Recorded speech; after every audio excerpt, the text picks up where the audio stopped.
Sport, finance, la corrélation entre les deux?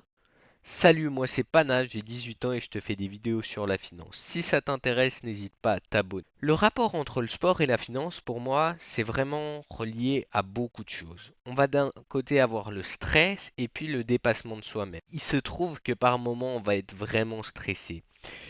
Certains jours, j'ai pu voir des actions monter de 25% et d'autres perdre 25%.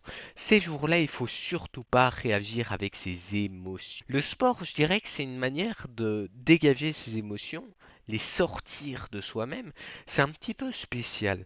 Je pense qu'il faut vraiment essayer pour s'en rendre compte. Je n'étais quelqu'un qui faisait absolument pas de sport. Quand j'étais jeune, je ne faisais rien du tout. J'ai fait un petit peu de tennis, un petit peu d'escalade, un petit peu de taekwondo, mais vraiment rien de concret, vraiment qui me prenait et tout ça.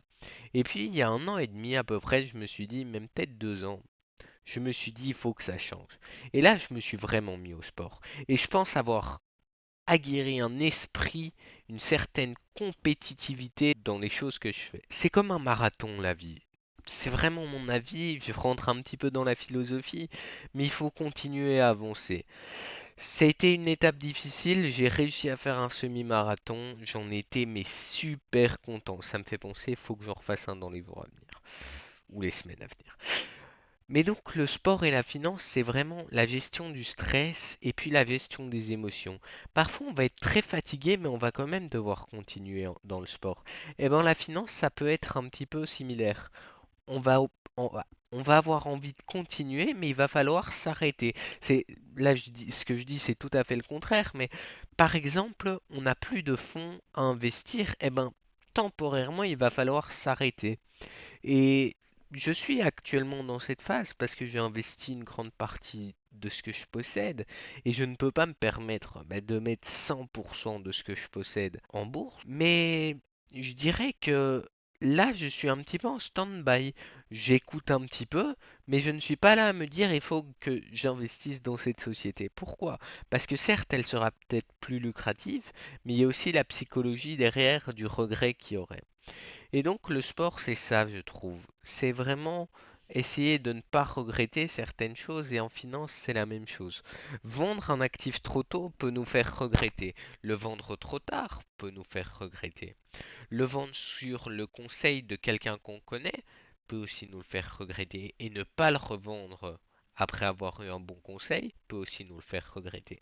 En fait, il y a tellement de facteurs qu'il faut continuer à avancer et surtout pas regarder derrière soi. Parce que certes, j'ai pu vendre des actions, même si la majorité que je possède, je les ai toujours en portefeuille, j'ai revendu qu'une seule action, un quart de mes positions. Et je trouvais ça intéressant de me dire, ben voilà, j'ai directement réalloué ces fonds. Je les ai alloués dans quoi? Dans une autre société. Je ne fais même pas le calcul de ce que m'aurait rapporté ça. Pourquoi? Parce que je me dis que ça ne sert à rien. Se dire, oh, si j'avais conservé mon investissement, j'aurais pu gagner tant. C'est dommage, je trouve. Pourquoi? Parce que c'est uniquement du regret. Et pourquoi du regret? Parce que on ressasse sans cesse, oh j'aurais pu gagner 200 dollars ou 200 euros de plus. Mais c'est juste des mauvaises émotions qui reviennent en nous. C'est dommage. Je pense que c'est à peu près tout. Si t'as quelque chose à ajouter, n'hésite pas à l'ajouter en commentaire. Si cette vidéo t'a plu, n'hésite pas à la liker, à t'abonner. Je te dis à la prochaine. Allez, ciao!